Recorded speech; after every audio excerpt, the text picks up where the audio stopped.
Cities across the nation, including Boise, pledged to fight climate change by going carbon neutral.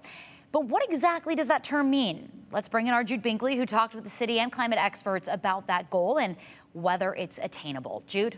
Well, Morgan, being carbon neutral means removing or offsetting greenhouse gas emissions until you don't have a net release of carbon into the atmosphere. And the city of Boise has plans to go carbon neutral by 2050.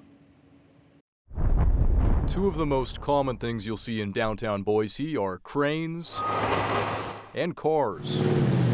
Everything that we burn releases greenhouse gases that make the climate crisis worse. You'll also see Boise City Hall touting the city's plans to go carbon neutral by 2050. How we get there is we measure the amount of greenhouse gases that we're emitting, and we want to reduce those over time from what they are currently down to zero. Fossil fuel emissions in our communities come from two main sources: energy used in buildings and energy used in our transportation system, like cars and buses. We want to look at new technologies and changes over time that reduce the use of those fossil fuels and transition to clean energy sources.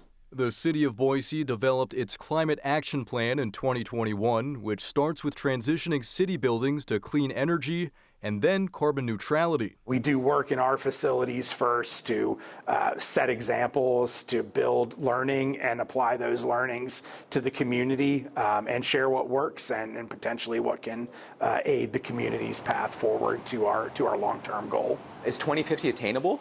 I think so. Boise is really sprinting, and they're sprinting quickly. The Idaho Conservation League says a large part of going carbon neutral comes down to switching to clean energy. There's three main ones, but they're not the only ones.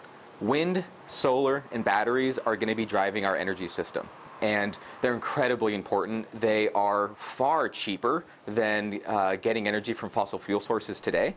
The city of Boise also has an advantage with the largest geothermal heating district in the country. We use it to heat about 96 buildings in downtown Boise. A lot of our major buildings down here are heated with geothermal. Here in Idaho, geothermal is going to play a role, and in the future, nuclear is going to play a role. A plan for the future to protect the health of generations to come. Those members of our community who are going to be the most greatly impacted by climate change, we think about their health. We're starting to explore and pull out the big linkages between public health and climate change, and we know that making our community more resilient to those changes that are coming is going to be important.